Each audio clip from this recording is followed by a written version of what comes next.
اعوذ باللہ من الشیطان الرجیم بسم اللہ الرحمن الرحیم ومن اظلم ممن منع مساجد اللہ یذکر فیہا اسمہ، اس سے بڑھ کر ظالم کون ہوگا جو اللہ تعالیٰ کی مسجدوں سے لوگوں کو روکے کہ وہ اس میں اس کا نام لے سکے۔ چونکہ مشرکین مکہ نے مسلمانوں کو محروم کر دیا تھا حرم سے، اب وہاں جانے کی ان کو اجازت نہیں تھی۔ سن 6 میں حضور گئے بھی ہیں، تب بھی یہ کہ صلح حدیبیہ ہو گئی، واپس آنا پڑا، عمرہ کرنے کی اجازت نہیں ملی۔ سن 7 میں پھر ہوا ہے، تو یہ 7 برس بہت شاہ گزرے ہیں محمد الرسول اللہ صلی اللہ علیہ وسلم اور اہل ایمان پر۔ اب یہاں ذکر ہو رہا ہے ان کا قریش کا۔ وَمَنْ أَظْلَمُ مِمَّنْ مَنَعَ مَسَاجِدَ اللَّهِ أَن يُذْكَرَ فِيهَا اسْمُهُ وَسَعَىٰ فِي خَرَابِهَا، اور وہ اس کی تخریب میں لگے ہوئے ہیں۔ یہ خراب تخریب سے اسی سے بنا ہے۔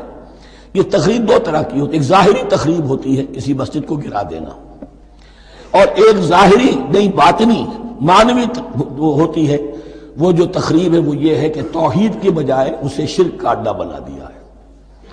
وہ تو دنیا کے بت قدوں میں پہلا وہ گھر خدا کا، ہم اس کے پاسباں ہیں، وہ پاسباں ہمارا، 360 بت رکھ دیے گئے اس گھر میں لا کر، جو ابراہیم نے تعبیر کیا تھا توحید خالص کے لیے۔ وَسَعَىٰ فِي خَرَابِهَا، یہ لفظ ذرا نوٹ کر لیجئے، یہ ایک حدیث میں بھی آیا ہے، بڑی دلدوز حدیث ہے، اور میں چاہتا ہوں کہ آپ اسے ذہن میں رکھیں۔ حضور نے فرمایا یوشک ان یاتی علی الناس زمان، اندیشہ ہے کہ لوگوں پر یعنی میری امت پر ایک زمانہ ایسا بھی آ جائے گا، اب گنتے جائیے، لا یبقى من الاسلام الا اسمہ، اسلام میں سے اس کے نام کے سوا کچھ نہیں بچے گا۔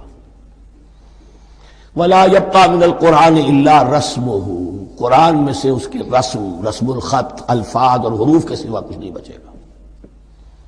اسی کی اللہ تعالیٰ نے ضمانت دی ہے، یہ محفوظ رہے گا رسم عثمانی۔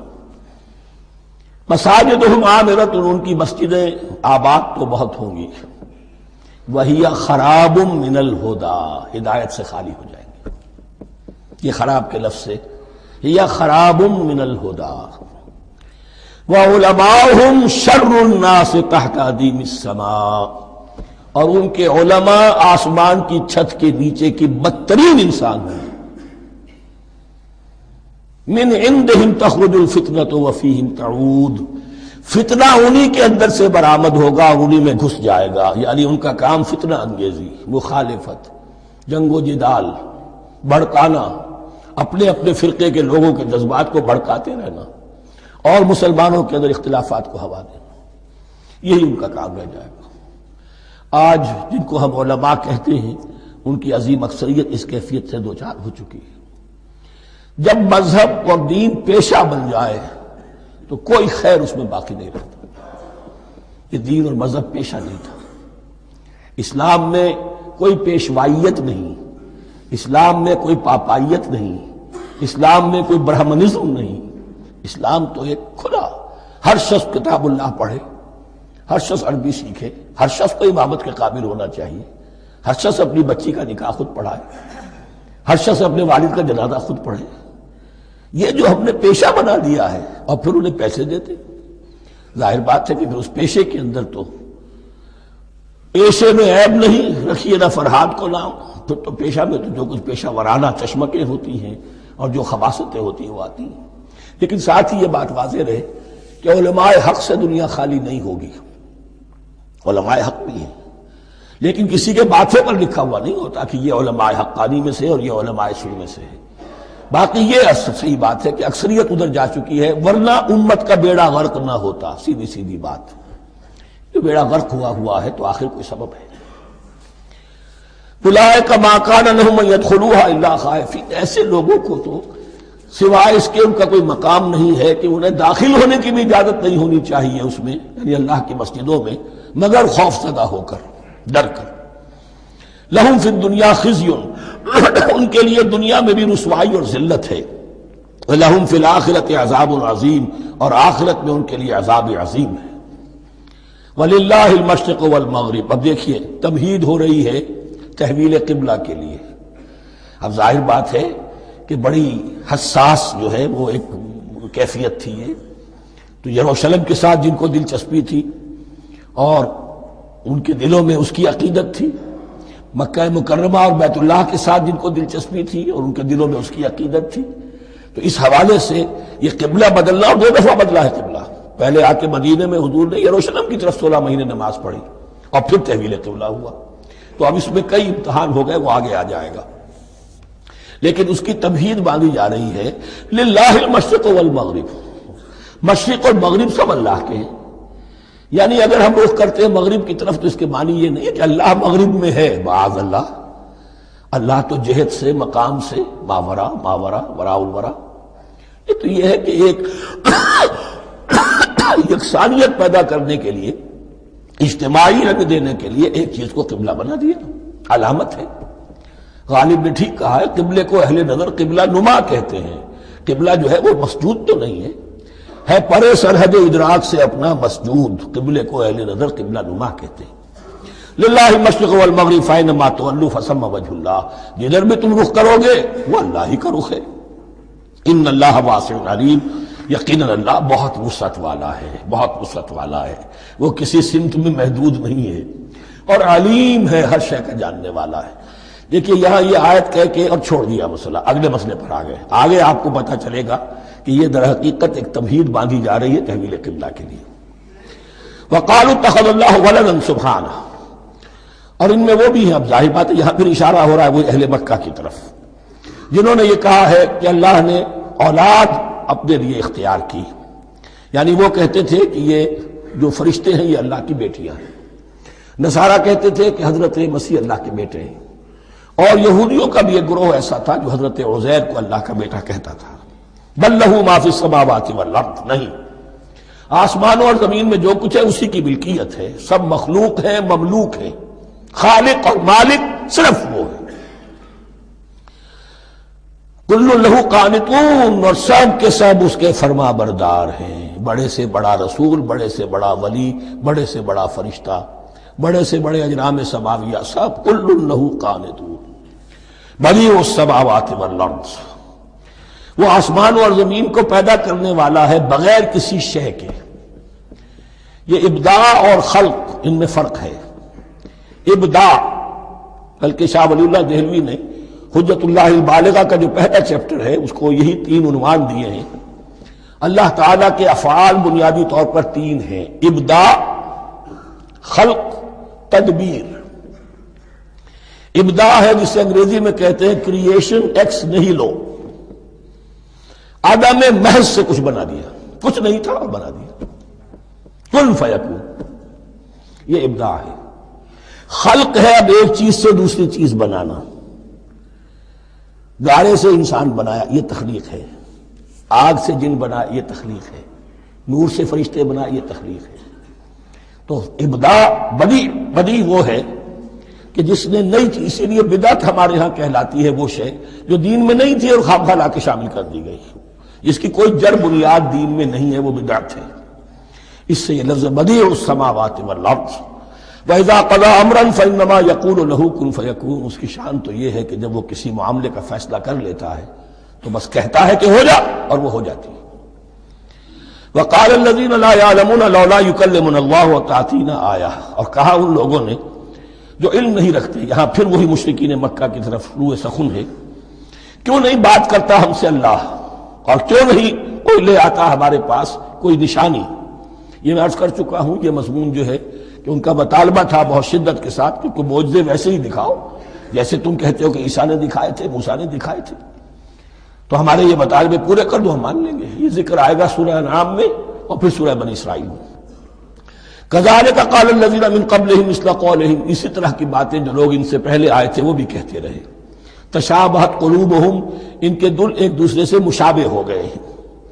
قد بینا الآیات لقوم یوقنون، اور ہم نے تو اپنی آیات کو واضح کر دیا ہے ان لوگوں کے لیے جو یقین کرنا چاہیں۔ انا ارسلناک بالحق بشیرا ونذیرا، اے نبی ہم نے آپ کو بھیجا ہے حق کے ساتھ بشیر اور نذیر بنا کر۔ بنیادی حیثیت آپ کی یہ ہے کہ آپ اہل حق کو بشارت دیں، فراح و ریحان و جنت نعیم، فسلام لک من اصحاب الیمین، یہ بشارت دیجیے۔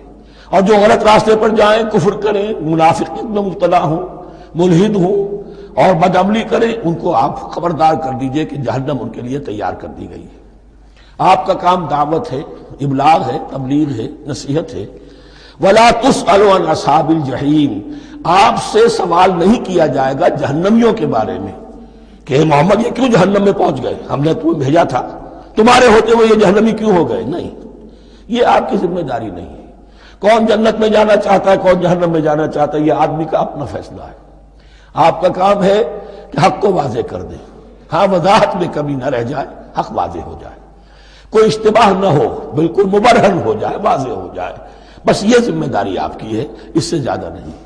یہ مسئولیت جو ہوتی ہے، انسان اگر اپنی اصل مسئولیت سے زیادہ ذمہ داری اپنے سر پر ڈال لے تو اس سے بھی بہت بڑی بڑی گمراہیاں پیدا ہوتی ہیں، اور اس کا جو تذکرہ ہو رہا ہے بڑی گمراہی تو معاذ اللہ وہ تو ہمارے حوالے سے ہوتی ہے۔ ہمارے ہاں کی بہت سی جماعتیں جو ہیں اسی طرح کی غلطیوں کی وجہ سے وہ غلط راستوں پر پڑ گئی، پوری تحریکیں برباد ہو گئی۔ لیکن یہاں بھی حضور کا معاملہ کیا ہو رہا تھا کہ حضور چاہتے تھے کہ کسی طرح یہ علماء یہود ایمان لے آئے۔ بہرحال حضور کے دل میں رغبت، آخر مکے میں آپ تھے تو دعائیں مانگتے تھے، اے اللہ عمرو بن ہشام اور عمر بن خطاب میں سے کسی ایک کو تو میری جھولی میں ڈال دے۔ تو اسی طرح کی دعا آپ نے کی ہوگی۔ فرمایا وَلَن تَرْضَىٰ عَنْكَ الْيَهُودُ وَلَا النَّصَارَىٰ حَتَّىٰ تَتَّبِعَ مِلَّتَهُمْ، اے نبی کسی مغالطے میں نہ رہیے، ہرگز راضی نہیں ہوں گے آپ سے نہ یہ یہودی اور نہ نصرانی جب تک کہ آپ پیروی نہ کریں ان کی ملت کی۔ لہذا امید منقطع کر لیجیے، اس لیے کہ زیادہ امید ہو تو مایوسی ہو جاتی ہے۔ اقبال نے بہت خوب کہا ہے بندہ مومن کے بارے میں، جس کی امیدیں قلیل جس کے مقاصد جلیل۔ مقصد اونچا لیکن امید قلیل رکھیے، اللہ چاہے گا تو ہو جائے گا، نہیں چاہے گا تو میرا کام تو اپنی حد تک اپنا فرض ادا کر دینا ہے۔ اس سے زیادہ کی جو ہے خواہش اپنے دل میں پالیں گے، کسی اجلت پسندی میں گرفتار ہو جائیں گے، کہیں دائیں بائیں ہک اور کرک کے ذریعے سے کہیں پہنچنے کی کوشش کریں گے اور اپنے آپ کو بھی برباد کر دیں گے۔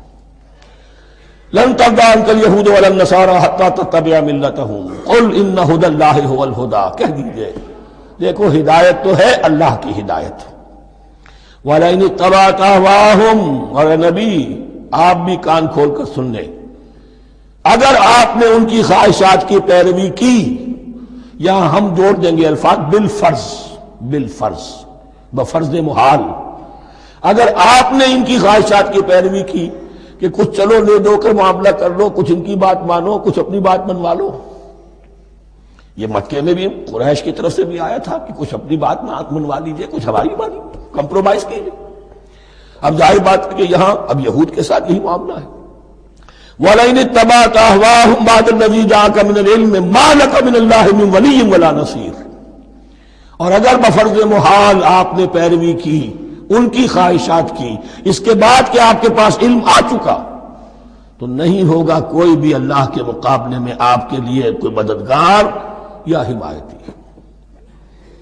معاذ اللہ معاذ اللہ، حق کی تلوار بڑی ننگی ہے، اور یہاں اللہ کا عدل یہ فرد سے فرد تک بدلتا نہیں ہے، نہ امت سے امت کی طرف بدلے گا، قوم اور کسی اور قوم سے ایک معاملہ کسی دوسری قوم سے کوئی اور معاملہ نہیں۔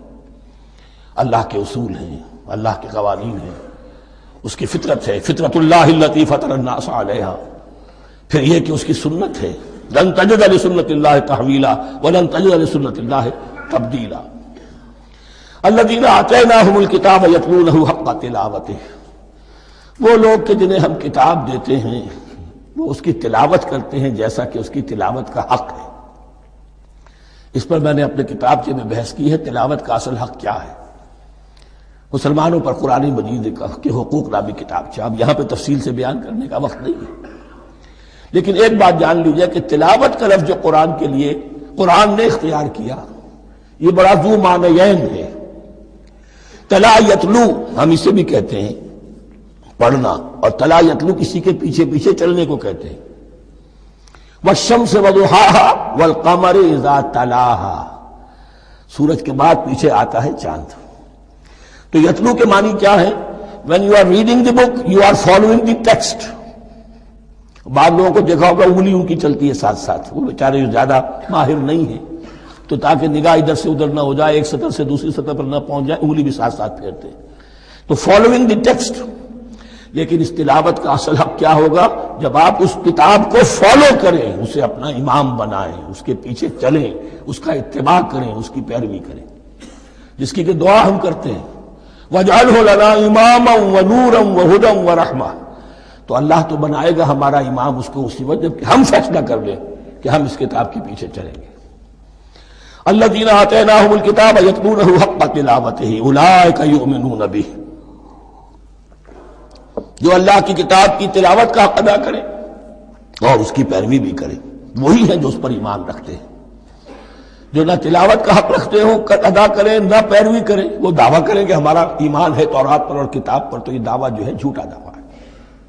میں وہ حدیث آپ کو سنا چکا ہوں، ما آمن بالقرآن من استحل محارمہ، جس شخص نے قرآن کی کسی حرام کردہ شے کو اپنے لیے حلال کر لیا، اس کا قرآن پر کوئی ایمان نہیں۔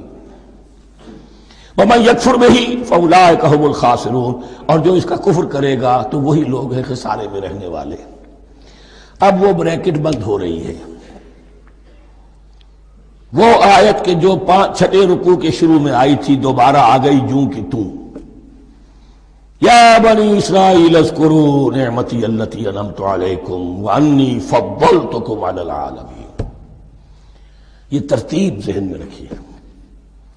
اور دوسری آیت بھی جو کہ تو صرف یہ ہے کہ ترتیب تھوڑی سی بدلی ہے، بریکٹ یوں بناتے ہو تو اس کی چونچ ادھر ہوتی ہے تو اس کی چونچ ادھر ہوتی ہے، تو اسی طریقے سے ذہن میں رکھیے کہ دوسری آیت کی ترتیب تھوڑی سی بدل دی درمیانی، اور وہ بھی درمیان میں چونچ والا معاملہ جو ہوتا ہے۔ وَاتَّقُوا يَوْمًا لَا تَجْزِي نَفْسٌ عَن نَفْسٍ شَيْئًا، یہ تو جو کہ تو وہی ہے، ڈرو اس دن سے جس دن کوئی جان کسی دوسری جان کے کام نہ آ سکے گی۔ وَلَا يُقْبَلُ مِنْهَا عَدْلٌ، وہاں کیا تھا وَلَا يُقْبَلُ مِنْهَا شَفَاعَةٌ، یہاں کیا آیا وَلَا يُقْبَلُ مِنْهَا عَدْلٌ، نہ اس سے کوئی فدیہ قبول کیا جائے گا۔ وَلَا تَنفَعُهَا شَفَاعَةٌ، یہ شفاعت بعد میں لے آئے، عدل پہلے لے آئے، وہاں شفاعت پہلے ہے عدل بعد میں، بس یہ تبدیلی ہے۔ وَلَا هُمْ يُنصَرُونَ، اور یہ پھر جو کا تو وہی جو پہلی آیت میں تھا، جو چھٹے رکوع کی دوسری آیت ختم ہوئی، نہیں انہیں کوئی مدد مل سکے گی۔ یہ جو حصہ تھا جو تقریباً 10 رکوعوں پر مشتمل تھا، سورہ بقرہ کے 18 رکوع کہ جن میں روح سخن ہے سابقہ امت مسلمہ کی طرف، 4 رکوع بڑے عموم کے حامل تھے، لیکن بین السطور وہاں بھی اشارے موجود تھے، روح سخن جو تھا وہ بنی اسرائیل کی طرف۔ 10 رکوعوں میں صراحت کے ساتھ ساری گفتگو انہی سے ہے، الا یہ کہ ایک جگہ مسلمانوں سے خطاب کر لیا، کچھ آخر میں اہل مکہ کا تذکرہ بھی ہو گیا۔ اب اس کے بعد ذکر شروع ہو رہا ہے حضرت ابراہیم علیہ السلام کا۔ وہ بات سمجھ لیجئے کہ کیا وجہ ہے اس کی۔ دیکھیے حضرت ابراہیم کی نسل کی یہ 2 شاخیں چلی، ویسے تو 3 ہیں، عام طور پر لوگوں کے علم میں ہے کہ 2 بیویاں تھیں، حضرت ہاجرہ سے حضرت اسماعیل پیدا ہوئے، بڑے تھے، حضرت سارہ سے حضرت اسحاق، ان کے بیٹے یعقوب، یعقوب کے 12 بیٹے بنی اسرائیل۔ حضرت اسماعیل کو حضرت ابراہیم نے آباد کیا خانہ کعبہ کے پاس لا کر، بواد غیر ذی زرع، تو وہاں یہ جو ہے ایک نسل چلی۔ لیکن نبوت جو ہے حضرت ابراہیم کے بعد حضرت اسماعیل کو تو ملی، اس کے بعد مسلسل یوں سمجھیے کہ تقریباً 3000 کا فصل ہے سالوں کا کہ کوئی نبوت اس شاخ میں نہیں آئی۔ نبوت کا سلسلہ چلا دوسری شاخ میں، حضرت یعقوب، حضرت اسحاق، حضرت یعقوب، حضرت یوسف، چلتے جائیے، اور پھر حضرت موسیٰ اور عیسیٰ سے شروع ہو کر حضرت موسیٰ اور ہارون سے شروع ہو کر حضرت عیسیٰ اور یحییٰ تک 1400 برس مسلسل۔ اگرچہ تیسری شاخ بھی تھی، بنو قطورہ کہلاتے، تیسری اہلیہ آپ کی تھی قطورہ، بنی قطورہ میں سے ان کی اولاد بڑی کثیر تھی، ان میں سے ایک مدین تھے، مدین یا مدیان، ان میں حضرت شعیب کی بعثت ہوئی تھی۔ حضرت شعیب بھی حضرت ابراہیم کی نسل میں سے ہیں، لیکن بنی مدیان میں سے۔ بہرحال اب چونکہ حضور کی بعثت ہوئی بنی اسماعیل میں، ادھر بنی اسرائیل ہیں، ان سے یہ خطاب ہو رہا ہے سابقہ امت مسلمہ، اور اب یہ امامت الناس منتقل ہونے والی ہے بنی اسرائیل سے بنی اسماعیل کو۔ تو اب اگر اس انتقال کے وقت نقل، اگر وہ جو کامن فیکٹر ہے اس کا تذکرہ کیا جائے تو بات آسان ہو جائے گی۔ ابراہیم ہی تو جد امجد ہے نا تمہارے، تم یعقوب کی اولاد ہو ٹھیک ہے، لیکن یعقوب کس کے بیٹے تھے؟ اسحاق کس کے بیٹے تھے؟ ابراہیم کے۔ تو یہ دوسری نسل بھی تو ابراہیم ہی کی ہے۔ اس حوالے سے ان کے لیے سہل بنایا جا رہا ہے کہ بات کو سمجھو۔ یہ صرف یہ ہے کہ دو پیڑھی اوپر جا کر مل گئے اور لانا خیر سنا، اور حضرت ابراہیم نے خانہ کعبہ کی تعمیر کی اور اسے اب مرکز بنانا ہے اہل توحید کا، لہذا یہ ساری گفتگو اب شروع ہو رہی ہے۔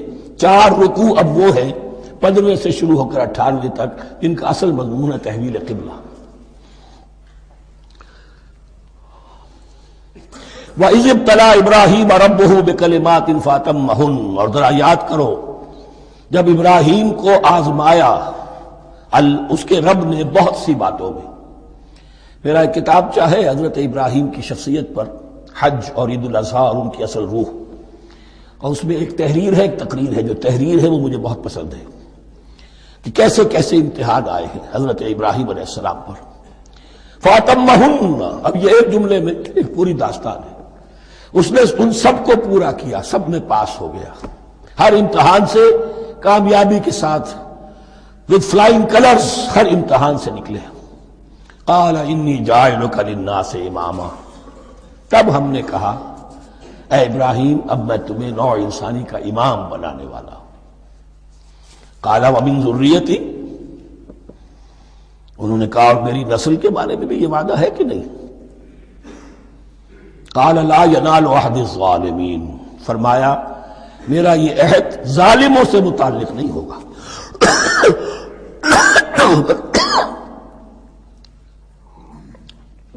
مطلب کیا ہوا کہ تمہاری نسل میں سے جو صاحب ایمان ہوں گے، نیک ہوں گے، سیدھے راستے پر چلیں گے، ان سے ہمارا وعدہ ہے، لیکن نسلیت کی بنیاد پر نہیں ہے کہ جو بھی تمہاری نسل میں سے لازماً وہ اس وعدے کا مصداق بن جائے۔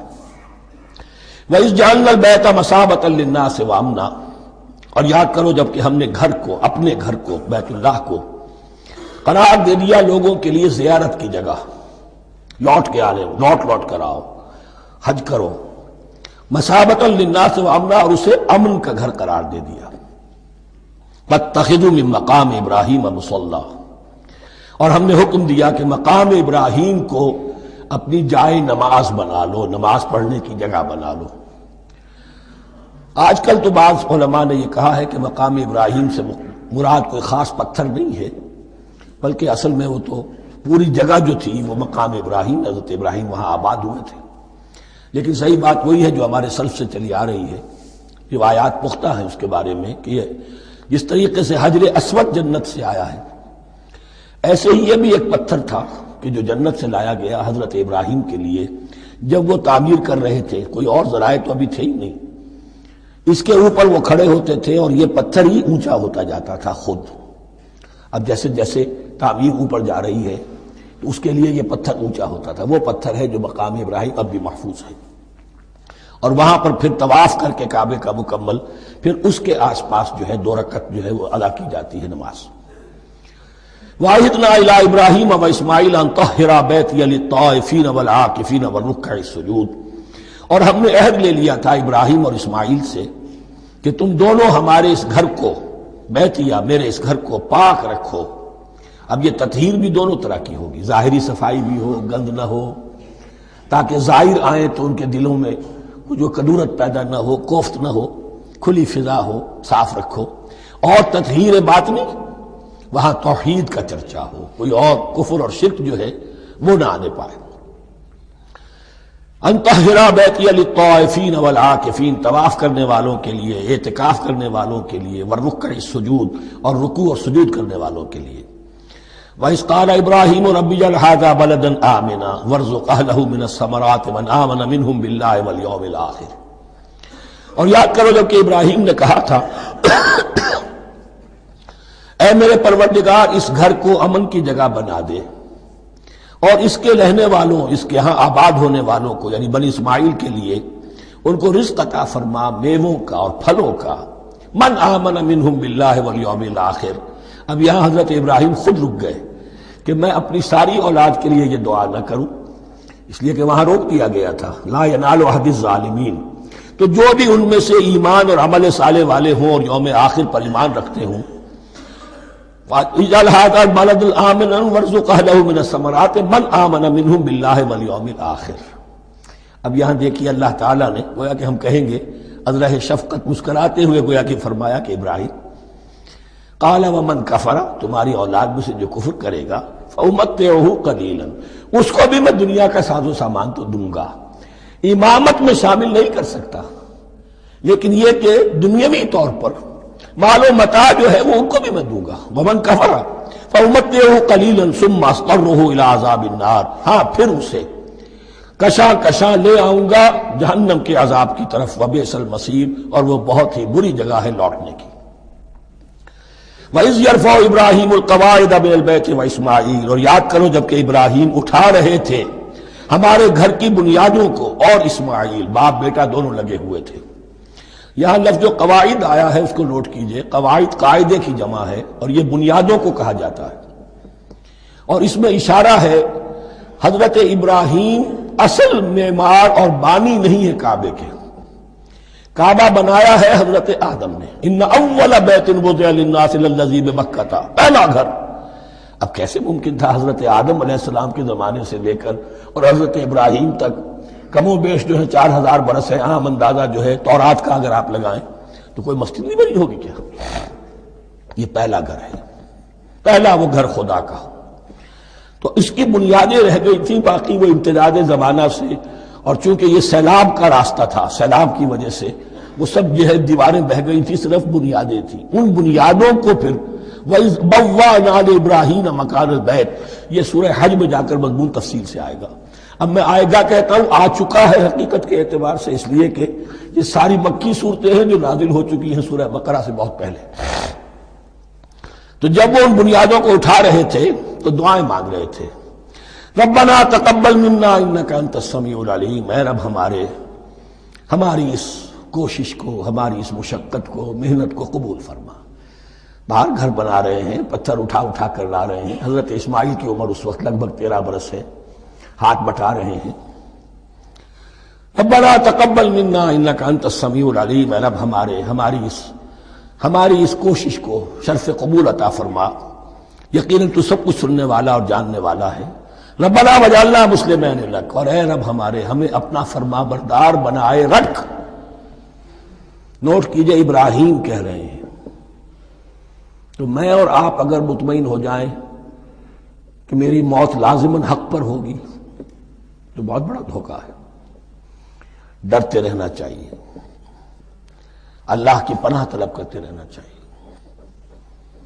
ربنا وجعلنا مسلمین لک، اے اللہ ہم دونوں کو اپنا فرما بردار بنائے رکھ، ومن ذریتنا امۃ مسلمۃ لک، اور ہم دونوں کی نسل میں سے اٹھائیو برپا کی جو ایک امت جو تیری فرما بردار امت ہو۔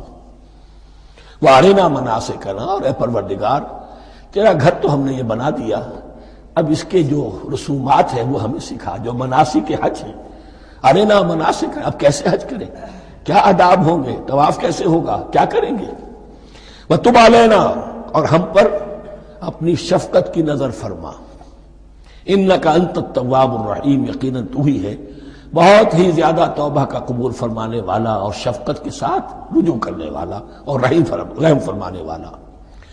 ربنا وابعث فیہم رسولا منہم،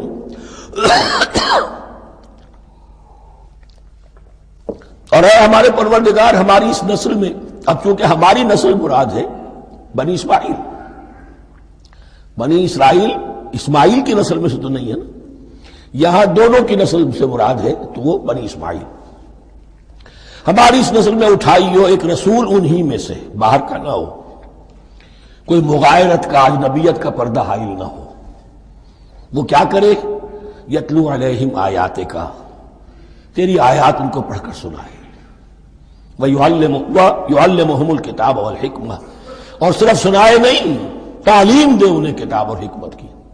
صرف سنا دینا تو بہت آسان کام ہے، سکھانا، تعلیم دینا، دلوں میں بٹھانا، اور حکمت، وَيُزَكِّيهِمْ، اور ان کو پاک کرے، ان کا تزکیہ کرے، ان کے دلوں میں تیری محبت اور آخرت کی طلب کے سوا کوئی طلب باقی نہ رہنے دے۔ انک انت العزیز الحکیم، یقیناً پروردگار تو ہی ہے زبردست اور کمال حکمت والا۔ ومن یرغب عن ملت ابراہیم الا من صفح نفسہ، اور ایسا شخص کون سا ہوگا جو ابراہیم کے طریقے سے منہ موڑے؟ یہ رغبت کا لفظ عربی زبان میں دونوں طرف جاتا ہے، رغبہ الہ کسی شے کی طرف رغبت ہونا، محبت ہونا، میلان ہونا، اور رغبہ عن کسی شے سے متنفر ہونا، کسی شے سے ابا کرنا، اس کو چھوڑ دینا۔ وَمَن يَرْغَبْ عَن مِلَّةِ إِبْرَاهِيمَ إِلَّا مَن صَفِحَ نَفْسَهُ، سوائے اس کے جس نے اپنے آپ کو حماقت ہی میں مبتلا کرنے کا فیصلہ کر لیا ہو۔ اور کون ہوگا جو ابراہیم کے طریقے سے منہ موڑے؟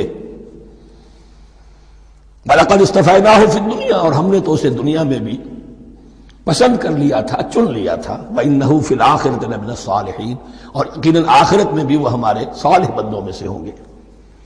اذ قال له ربه اسلم قال اسلمت لرب العالمین، جب جب کہا اس سے اس کے پروردگار نے کہ مانو میرا حکم، اس نے کہا پروردگار قبول ہے تیرا حکم، یہاں تک کہ ذبح کرو بیٹے کو، حاضر۔ یہ آخری امتحان تھا، آخری 100 برس کی عمر میں، 87 برس کی عمر میں دعائیں مانگ مانگ کر بیٹا لیا تھا اسماعیل۔ حضرت سارہ کے ہاں کوئی اولاد نہیں ہوئی تھی، اب وہ 13 برس کا تھا، بازو بن گیا تھا، اور اس وقت ذبح کرنے کا حکم آیا۔ جب بھی کہا ہم نے مانو ہمارا حکم، قال اسلمت لرب العالمین، اللہ تعالی ہمیں بھی توفیق دے کہ اس کی پیروی کریں۔ وَوَصَّىٰ بِهَا إِبْرَاهِيمُ بَنِيهِ وَيَعْقُوبُ، اور اسی کی وصیت کی تھی ابراہیم نے بھی اپنے بیٹوں کو اور یعقوب نے بھی۔ یا بنی، وہ کیا تھی نصیحت؟ ہے میرے بیٹو، ان اللہ اصطفیٰ لکم الدین، دیکھو اللہ نے تمہارے لیے دین کو پسند فرما لیا ہے۔ کون سا دین؟ فلا تموتن الا وانتم مسلمون، اور دیکھنا موت نہ آنے پائے مگر فرما برداری کی حالت میں۔ یہی بات آئے گی سورہ آل عمران میں مسلمانوں سے خطاب کر کے، یا ایھا الذین آمنوا اتقوا اللہ حق تقاتہ ولا تموتن الا وانتم مسلمون، اور ان الدین عند اللہ الاسلام ومن یبتغ غیر الاسلام دینا فلن یقبل منہ۔ ام کنتم شہداء اذ حضر یعقوب الموت، کیا تم اس وقت موجود تھے جب یعقوب کی موت کا وقت آیا؟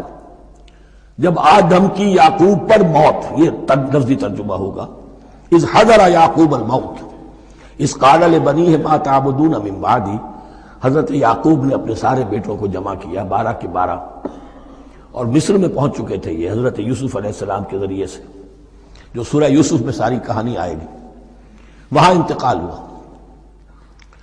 تو انہوں نے اپنے بیٹوں کو جمع کیا، اذ قال لبنیہ ما تعبدون من بعدی، میرے بعد تم کس کی پوجا کرو گے، کس کی پرستش کرو گے؟ یہ بات نہیں تھی کہ انہیں معلوم نہیں تھا، لیکن یہ کہ ایک میثاق، قول و قرار اور پختہ کرنے کے لیے۔ قالوا نعبد الہک و الہ آبائک ابراہیم و اسماعیل و اسحاق، انہوں نے کہا کہ ہم پوجیں گے، بندگی کریں گے، پرستش کریں گے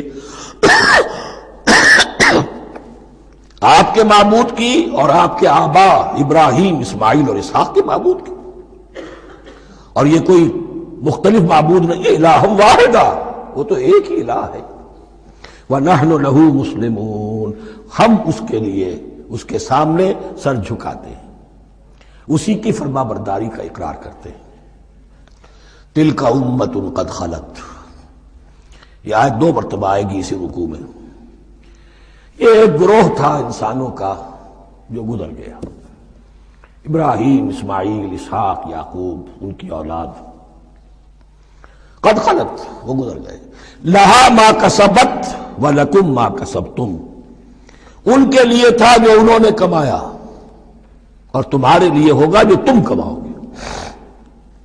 یعنی یہاں پدرم سلطان بود کا کوئی مقام نہیں ہے، ہر شخص کے لیے اپنا عمل، اپنا ایمان، اپنی کمائی۔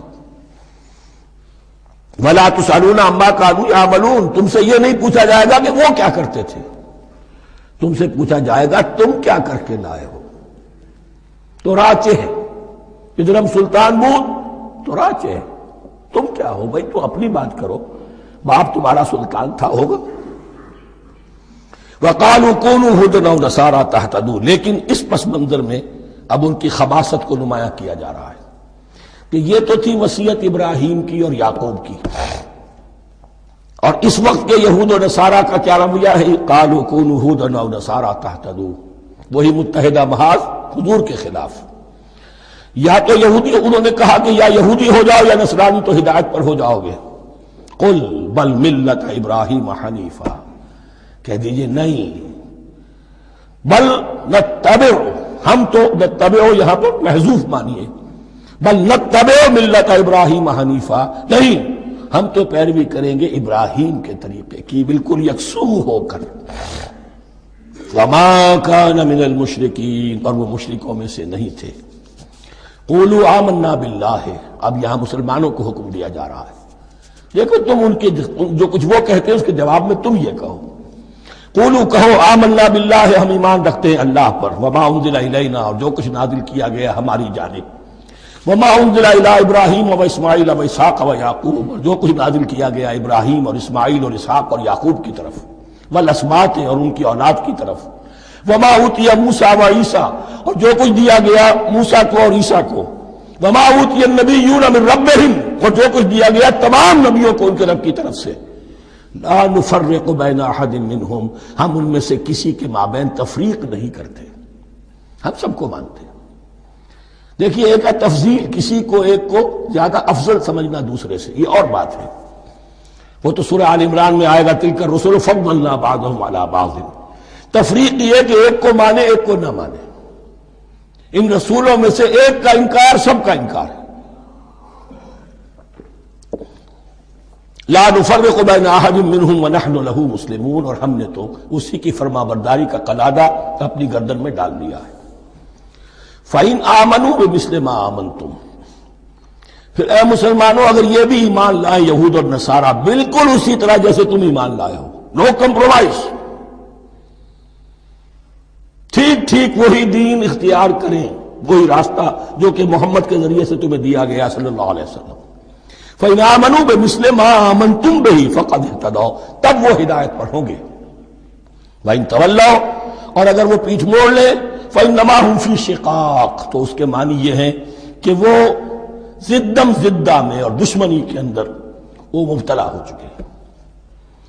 فَسَيَكْفِيكَهُمُ اللَّهُ، تو اے نبی آپ کے لیے ان کے مقابلے میں اللہ کافی رہے گا، آپ فکر نہ کریں. آپ کسی کمپرومائز کی دعوت کی طرف توجہ ہی نہ دیں، کچھ دو کا معاملہ سوچیں بھی نہ، ان کی مخالفتوں سے آپ مرعوب نہ ہوں، ان کی دھمکیوں کا کوئی اثر نہ دیں. فَسَيَكْفِيكَهُمُ اللَّهُ، اللہ کافی رہے گا آپ کے لیے ان سب کے مقابلے میں. وَهُوَ السَّمِيعُ الْعَلِيمُ، اور یقیناً وہ سب کو سننے والا اور جاننے والا ہے. ایسا نہیں ہے کہ اسے معلوم نہ ہو کہ آپ اس وقت کن حالات میں ہیں، کیسی مشکلات میں ہیں، کس طرح کی نازک صورتحال دن بدن جو ہے شکل بدل رہی ہے، لیکن آپ قائم رہیں. یہ ہے جگہ جہاں پر خون پڑا ہوا ہے، اس نسخے میں جو حضرت عثمان تلاوت فرما رہے تھے، اور اس وقت باغیوں نے انہیں شہید کیا ہے. ان کی زوجہ محترمہ نائلہ، انہوں نے بچانا چاہا ہے تو ان کی انگلیاں کٹ گئیں، اور خون جو ہے وہ فَسَيَكْفِيكَهُمُ اللَّهُ، ان الفاظ پر وہ خون پڑا ہے، وہ دھبا اب بھی موجود ہے. وَهُوَ السَّمِيعُ الْعَلِيمُ، اور وہ سب کچھ سننے والا اور جاننے والا ہے. صبغۃ اللہ، کیا معنی یہاں پر بھی ایک آپ کو محذوف ماننا ہوگا. اخترنا صبغۃ اللہ، ہم نے تو اختیار کر لیا ہے اللہ کے رنگ کو. وَمَنْ أَحْسَنُ مِنَ اللَّهِ صِبْغَةً وَنَحْنُ لَهُ عَابِدُونَ، اور اللہ سے بہتر رنگ کس کا ہوگا، اور ہم تو بس اسی کی بندگی، اسی کی پرستش کرنے والے ہیں. قُلْ أَتُحَاجُّونَنَا فِي اللَّهِ وَهُوَ رَبُّنَا وَرَبُّكُمْ، اے نبی ان سے کہیے کہ کیا تم ہم سے محاجہ کر رہے ہو، حجت بازی کر رہے ہو، جھگڑ رہے ہو، دلیل بازی کر رہے ہو اللہ کے بارے میں. وَهُوَ رَبُّنَا وَرَبُّكُمْ، وہ تو ہمارا رب بھی ہے تمہارا رب بھی ہے. رب تو ایک ہے، رب بھی ایک، اس کا دین بھی ایک. ہاں شریعتوں میں فرق ہوا ہے. قل اتحاجوننا فی اللہ وہو ربنا وربکم ولنا اعمالنا ولکم اعمالکم، رب تو ہمارا بھی وہ تمہارا بھی وہ، البتہ ہمارے لیے ہوں گے ہمارے عمل، تمہارے لیے ہوں گے تمہارے عمل۔ وَنَحْنُ لَهُ مُخْلِصُونَ، اور ہم تو اس کے لیے اپنے آپ کو خالص کر لینے والے ہیں۔ یہ ذرا 3 الفاظ یہاں پہ نوٹ کر لیجئے، یہ میرے اور آپ کے لیے لمحہ فکریہ ہیں۔ نحن لہو مسلمون، 136ویں آیت اس پر ختم ہوئی۔ ہم اس کے سامنے سر تسلیم خم کرتے ہیں، ان میں سے تو ہم بھی شامل ہیں۔ نحن لہو عابدون، آیت نمبر 138، ہم اس کی بندگی کرنے والے ہیں، اسی کی بندگی کرنے والے ہیں۔ تو صرف اسلام نہیں، عبادت اور ٹوٹل عبادت، ٹوٹل بندگی، پوری زندگی میں اس کے ہر حکم کی پیروی اور اطاعت۔ اس سے آگے بات آئی وَنَحْنُ لَهُ مُخْلِصُونَ، یہ عبادت اخلاص کے ساتھ نہیں ہے تو منافقت ہے۔ اس عبادت سے کوئی دنیا کی منفعت پیش نظر نہ ہو، سوداگری نہیں، یہ عبادت خدا کی ہے۔ دنیا بنانا، دنیا کمانا، دین کو ذریعہ بنانا، اس سے بڑا، اس سے بڑی اور اس سے گری ہوئی کوئی حرکت نہیں۔ اخلاص، حضور نے فرمایا من صلی یرائی فقط اشرکا ومن صام یرائی فقط اشرکا ومن تصدق یرائی فقط اشرکا، جس نے نماز پڑھی دکھاوے کے لیے اس نے شرک کیا، جس نے روزہ رکھا دکھاوے کے لیے اس نے شرک کیا، اور جس نے صدقہ خیرات دیا دکھاوے کے لیے اس نے شرک کیا۔ وَنَحْنُ لَهُ مُخْلِصُونَ، نحن له مسلمون، نحن له عابدون، نحن له مخلصون۔ اللهم ربنا اجعلنا منهم، اللهم ربنا اجعلنا منهم۔ ام تقولون ان ابراہیم واسماعیل واسحاق ویعقوب والاسباط كانوا هودا او نصارا، کیا تمہارا کہنا یہ ہے کہ ابراہیم اور اسماعیل اور اسحاق اور یعقوب اور ان کی اولاد یہودی تھے یا نصرانی تھے؟ تم جو کہتے ہو کہ یا یہودی ہو جاؤ یا نصرانی تب ہدایت پاؤ گے، تو ابراہیم یہودی تھے یا نصرانی؟ اور اسحاق اور یعقوب اور یوسف اور موسیٰ اور عیسیٰ یہ کون تھے؟ یہی بات آج مسلمانوں کو سوچنی چاہیے۔ محمد الرسول اللہ اور ان کے اصحاب دیوبندی تھے یا بریلوی تھے یا اہل حدیث تھے یا شیعہ تھے یا سنی تھے؟ ان تقسیموں سے اوپر ہونے کی ضرورت ہے۔ اللہ کے ساتھ اخلاص کا تقاضا یہ ہے، ٹھیک ہے ایک فقہی مسلک کے اعتبار سے ایک شخص کسی مسلک کی پیروی کر رہا ہے، لیکن اپنے آپ کو اس سے آئیڈینٹیفائی کرانا اور اس مسلک کو مقدم رکھنا دین پر، اور اس مسلک ہی کے لیے محنت اور مشقت اور بھاگ دوڑ تبلیغ ہو رہی ہے اسی کی، یہ چیز بالکل اس اصل حقیقت کے خلاف ہے کہ جو اللہ کے دین نے ہمیں سکھائی۔ ام تقولون ان ابراہیم واسماعیل واسحاق ویعقوب والاسباط كانوا هودا او نصارا قل انتم اعلم ام اللہ، کہیے ان سے کہ تم زیادہ جانتے ہو یا اللہ زیادہ جانتا ہے۔ ومن اظلم ممن كتم شہادۃ عنده من اللہ، کان کھول کر سن لو، اس سے بڑھ کر ظالم کون ہوگا جس نے اللہ کی ایک گواہی جو اس کے پاس تھی اسے چھپا لیا۔ تمہارے پاس گواہیاں ہیں، علماء یہود جانتے تھے یہ اللہ کے رسول ہیں جن کے ہم منتظر تھے، اس گواہی کو چھپائے بیٹھے۔ ومن اظلم ممن كتم شہادۃ عنده من اللہ وما اللہ بغافل عما تعملون، اور اللہ ہرگز غافل نہیں ہے کہ اس سے جو تم کر رہے ہو۔ تلک امۃ قد خلت، یہ گروہ مقدس جماعت تھی یہ جس کے یہ گلے سرسبت تھے، یہ گزر گئے۔ لہا ما کسبت ولکم ما کسبتم، جو کمائی انہوں نے کی، جو عمل انہوں نے کمائے وہ ان کے لیے، تمہارے لیے نہیں۔ تمہارے لیے وہ ہوگا جو تم کماؤ گے۔ ولا تسألون عما كانوا يعملون، اور تم سے ان کے عمل کے بارے میں نہیں پوچھا جائے گا کہ انہوں نے کیا کیا، تم سے سوال یہ ہوگا کہ تم نے کیا کیا۔ سيقول السفهاء من الناس ما ولاهم عن قبلتهم التي كانوا عليها قل لله المشرق والمغرب يهدي من يشاء إلى صراط مستقيم صدق اللہ العظیم۔ اب یہ تحویل قبلہ کا مضمون براہ راست آ رہا ہے۔ اس کے لیے تمہیدی 2 رکوع ہم پڑھ چکے ہیں۔ حضرت ابراہیم کا تذکرہ جو معمار ہیں بیت اللہ کے، ابو الانبیاء ہیں، امام الناس ہیں، انہی کی ایک نسل بنی اسرائیل ہے، انہی کی ایک نسل بنی اسماعیل ہے۔ ان کا دین کیا تھا، اس کی بنیاد کیا تھی، انہوں نے اور خود ان کے پوتے حضرت یعقوب نے اپنی اولاد کو کس بات کی وصیت کی تھی، اب وہ اولاد مختلف پگڈنڈیوں پر چل کر کہاں کہاں پہنچ چکی ہے، یہ سارا پس منظر ہے اصل میں اس تحویل قبلہ کے لیے۔ اور تحویل قبلہ پر پورے 2 رکوع آ رہے ہیں۔ اس سے بسا اوقات یہ خیال پیدا ہوتا ہے، میرے ذہن میں بھی کبھی ہوتا تھا کہ یہ ایسی بڑی بات کیا تھی جس کے لیے قرآن مجید نے اتنے شد و مد کے ساتھ اور اس قدر تفصیل کے ساتھ بلکہ تکرار کے ساتھ بات کی۔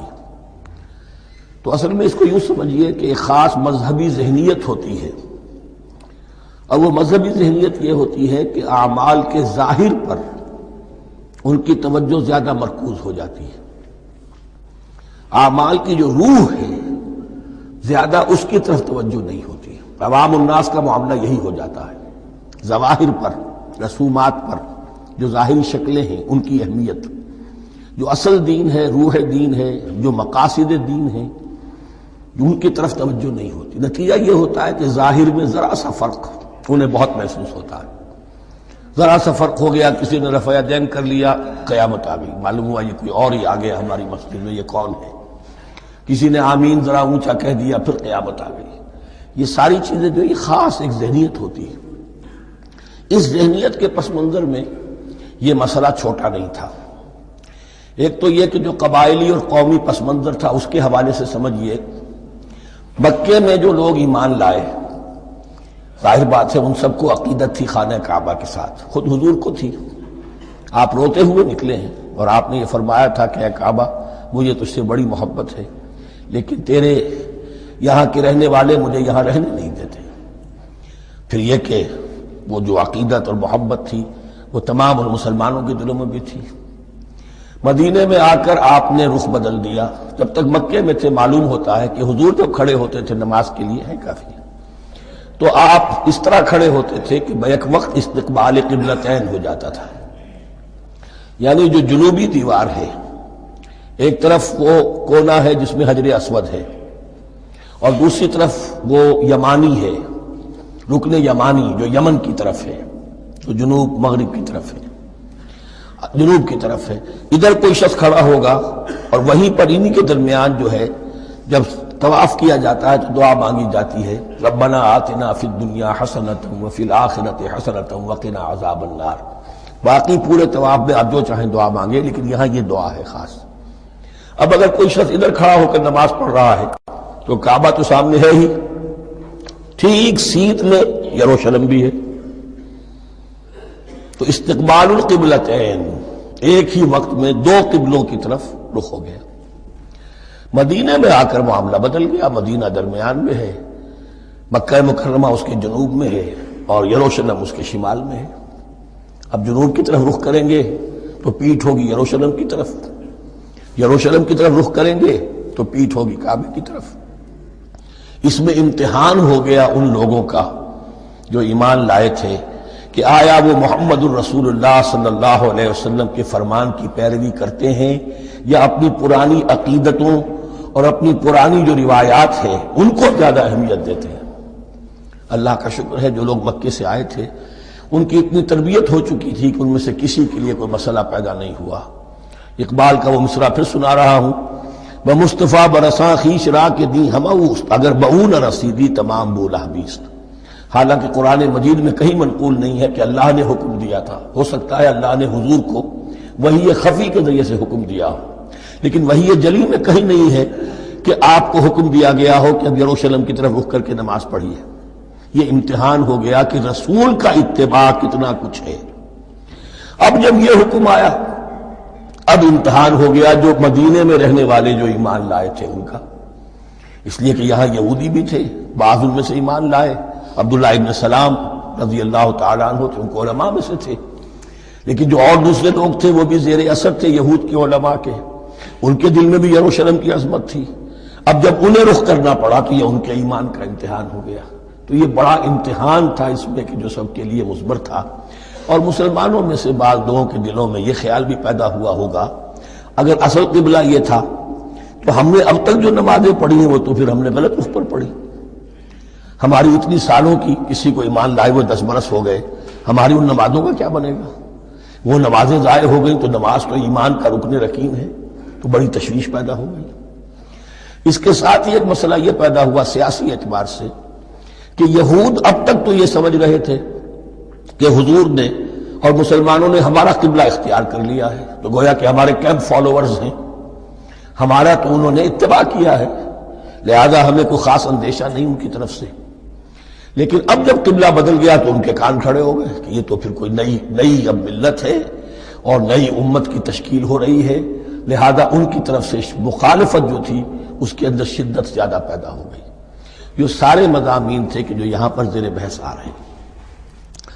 سَيَقُولُ السُّفَهَاءُ مِنَ النَّاسِ بہت غیر معمولی ہے اس کا آغاز ہی اس آیت کا.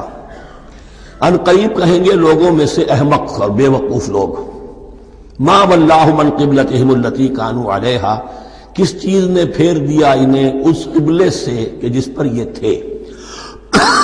یعنی یہ 16 مہینے نماز پڑھی ہے بیت المقدس کی طرف رخ کر کے یروشلم کی طرف، اب کس چیز نے پھیر دیا انہیں؟ قُلْ لِلَّهِ الْمَشْرِقُ وَالْمَغْرِبُ دیکھیے وہی الفاظ جو 14ویں رکوع میں آئے تھے جو تمہید بن رہے تھے. کہہ دیجئے کہ اللہ ہی کے لیے ہے مشرق اور مغرب. گویا کہ شمال اور جنوب، مشرق و مغرب، شمال و جنوب، محاورے میں مشرق و مغرب زیادہ استعمال ہوتا ہے، سب اللہ کے ہیں، اللہ کسی سمت میں محدود نہیں ہے. یہدی من یشاء الی صراط مستقیم کو جس کو چاہتا ہے سیدھے راستے کی طرف ہدایت دے دیتا ہے. وَكَذَلِكَ جَعَلْنَاكُمْ اب یہ خاص بات کہی جا رہی ہے، اے مسلمانوں تم اس تحویل قبلہ کو معمولی بات نہ سمجھو، یہ علامت ہے اس بات کی کہ اب تمہیں وہ حیثیت حاصل ہو گئی. وَكَذَلِكَ جَعَلْنَاكُمْ أُمَّةً وَسَطًا لِتَكُونُوا شُهَدَاءَ عَلَى النَّاسِ وَيَكُونَ الرَّسُولُ عَلَيْكُمْ شَهِيدًا. اب تمہارا فرض منصب یہ ہے کہ رسول نے جس دین کی گواہی تم پر دی ہے اپنے عمل سے، اپنے قول سے، اسی دین کی گواہی تمہیں دینی ہے اپنے قول سے اور اپنے عمل سے پوری نوع انسانی پر. اب تم لنک بن گئے ہو. اب تک نبوت کا سلسلہ جاری تھا، ایک نبی کی تعلیم ختم ہوئی، بگڑ گئی، تحریف ہو گئی، غائب ہو گئی، دوسرا نبی آ گیا، پھر کچھ تیسرا آ گیا، چلے آ رہے. لہذا ہر دور کے اندر اب وہ جو معاملہ تھا تسلسل کے ساتھ چل رہا تھا، اب یہاں نبوت ختم ہو رہی ہے محمد رسول اللہ صلی اللہ علیہ وسلم پر، تو نوع انسانی تو ختم نہیں ہو رہی، ابھی قیامت تو نہیں آئی ہے. اب آگے لوگوں کو تبلیغ کرنا، ان تک دین پہنچانا، ان پر حجت قائم کرنا، ان کا احقاق حق اور ابطال باطل کا فریضہ سر انجام دینا، یہ کون کرے گا؟ تو پہلے تو ہمیشہ اللہ کی طرف سے وہی جبریل لائے اور نبی کے پاس آ گئے، نبی نے لوگوں کو سکھا دیا. اب یہ کہ اللہ سے جبریل لائے محمد کے پاس، محمد نے سکھایا تمہیں، اور تمہیں سکھانا ہے پوری نوع انسانی کو، تو تم اب وہ درمیانی لنک ہو.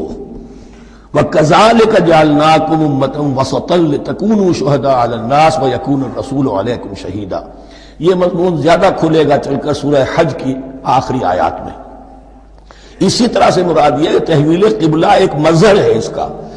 اس سے اب تم اپنی ذمہ داریوں کا اندازہ کرو، صرف خوشیاں نہ مناؤ، جشن نہ مناؤ، بلکہ یہ کہ یہ ایک بہت بڑی ذمہ داری کا بوجھ ہے جو تم پر آ گیا.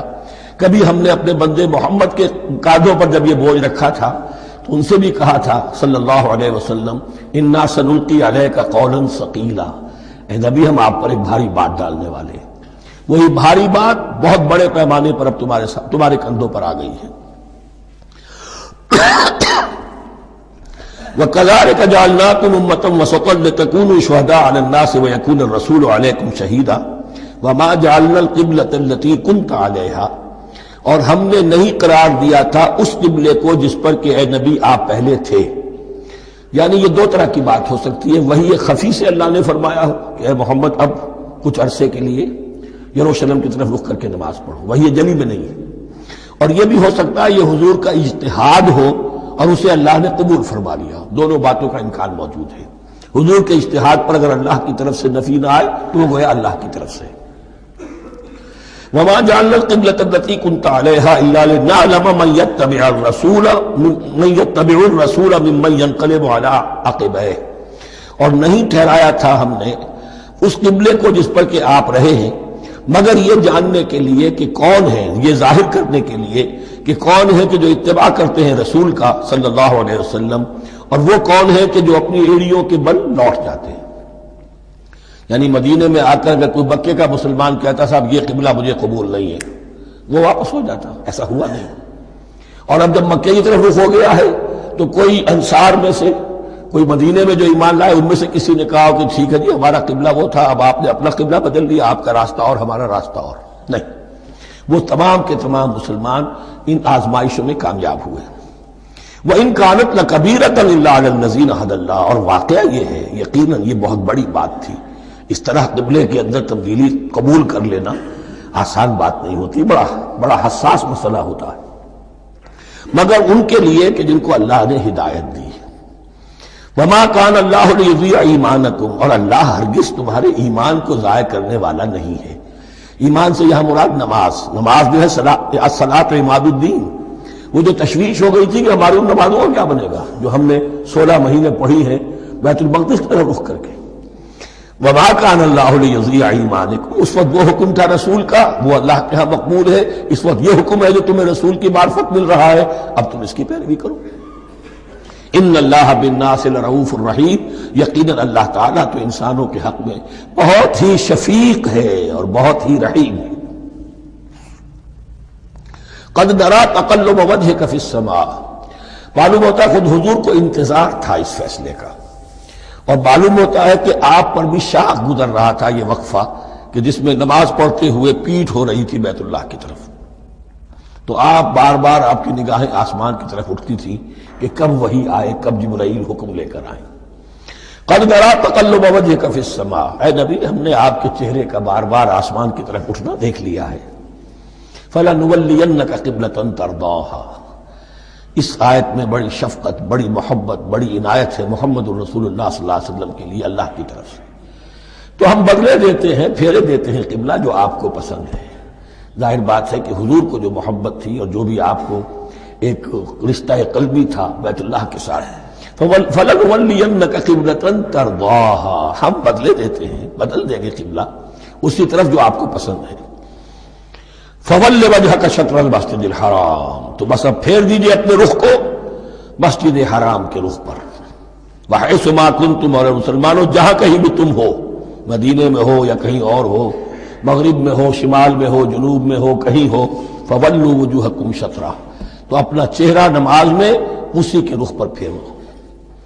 وَإِنَّ الَّذِينَ أُوتُوا الْكِتَابَ لَيَعْلَمُونَ أَنَّهُ الْحَقُّ مِنْ رَبِّهِمْ، اور جن لوگوں کو کتاب دی گئی تھی وہ جانتے ہیں کہ یہ حق ہے ان کے پروردگار کی طرف سے۔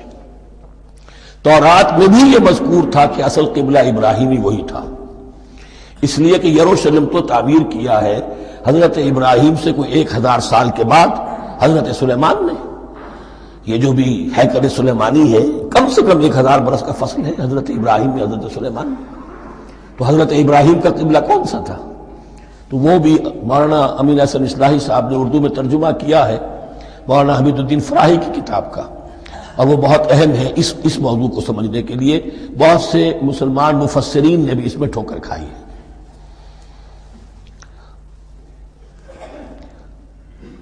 ان الذين اوتوا الكتاب ليعلمون انه الحق من ربهم وما الله بغافل عما يعملون، اور اللہ غافل نہیں ہے اس سے کہ جو وہ کر رہے ہیں۔ ولئن اتيت الذين اوتوا الكتاب بكل آية ما تبعوا قبلتك، اے نبی آپ ان اہل کتاب کو اگر تمام دلائل بھی دے دیں گے، تمام نشانیاں بھی دکھا دیں گے، تب بھی یہ آپ کے قبلے کی پیروی نہیں کریں گے۔ وما انت بتابع قبلتهم، اور نہ ہی اب آپ پیروی کرنے والے ہیں ان کے قبلے کی۔ یہ تو لکم دینکم ولی دین والا معاملہ ہو گیا۔ وما بعضهم بتابع قبلۃ بعض، حد یہ ہے کہ یہ خود جو ہے آپس میں ایک دوسرے کے قبلے کی پیروی نہیں کرتے۔ یعنی نصارہ اور یہود اگرچہ یروشلم سب کا قبلہ ہے، لیکن عین یروشلم میں جا کر جو یہودی ہیں وہ مغربی گوشے کو اختیار کرتے تھے، مغرب کی طرف رخ کرتے تھے ہیکل سلیمانی میں، اور جو نصارہ ہے وہ مشرق کی طرف۔ اس لیے کہ حضرت مریم سلام علیہا نے جو اعتکاف کیا تھا مکاناً شرقیہ، وہ جو مکان تھا ان کا جہاں اعتکاف تھا، جہاں فرشتہ ان کے پاس آیا ہے، وہ ہیکل کے کسی شرقی گوشے میں تھا، تو انہوں نے عیسائیوں نے اسی کو اپنا شرقی گوشے کو قبلہ بنا لیا۔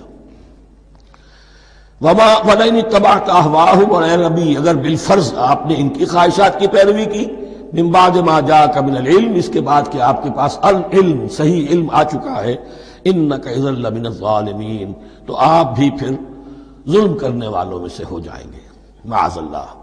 الذین آتیناہم الکتاب یعرفونہ کما یعرفون ابناءہم، جن لوگوں کو ہم نے کتاب دی، یعنی تورات اور انجیل کے جو صحیح ماننے والے ہیں، یہ نکتہ یہاں نوٹ کر لیجئے، تورات اور انجیل کے ماننے والوں میں سے غلط کاروں کے لیے مجہول کا صیغہ آتا ہے، اوتوا الکتابہ، جنہیں کتاب دی گئی تھی، اور جو ان میں سے ٹھیک تھے، صحیح رخ پر تھے، ان کے لیے معروف کا صیغہ ہوتا ہے، جنہیں کتاب ہم نے دی تھی۔ یہ انداز جو ہے معروف اور مجہول کا، یہ آپ دیکھیں گے کہ فرق ہوگا، جہاں ان کی کسی غلط بات کا تذکرہ ہوگا الذین اوتوا الکتاب، اور جہاں اچھی بات کا تو وہاں یہ کہ جو آتیناہم الکتاب، الذین آتیناہم الکتاب یعرفونہ کما یعرفون ابناءہم، وہ ایسے ہی پہچانتے ہیں اس کو۔ ہو کی ضمیر قبلے کی طرف بھی ہے، اور ہو کی ضمیر محمد الرسول اللہ کی طرف بھی ہے، ہو کی ضمیر قرآن کی طرف بھی ہے، ایسے پہچانتے ہیں جیسے اپنے بیٹوں کو۔ وَإِنَّ فَرِيقًا مِّنْهُمْ، اور یقیناً ان میں سے ایک گروہ وہ ہے، لَيَكْتُمُونَ الْحَقَّ وَهُمْ يَعْلَمُونَ، جو جانتے بوجھتے حق کو چھپاتے ہیں۔ الحق من ربک، یہ حق ہے آپ کے رب کی طرف سے، فلا تکونن من الممترین، تو آپ ہرگز نہ بنے شک کرنے والوں میں۔ یہ حضور سے خطاب ہو رہا ہے، اور حضور کی وساطت سے اصل میں ہر مسلمان سے خطاب ہو رہا ہے۔ یہ بات ان سے کہی جا رہی ہے کہ اس میں کوئی شک اپنے پاس مت آنے دو، یہ تو حق ہے تمہارے پروردگار کی طرف سے۔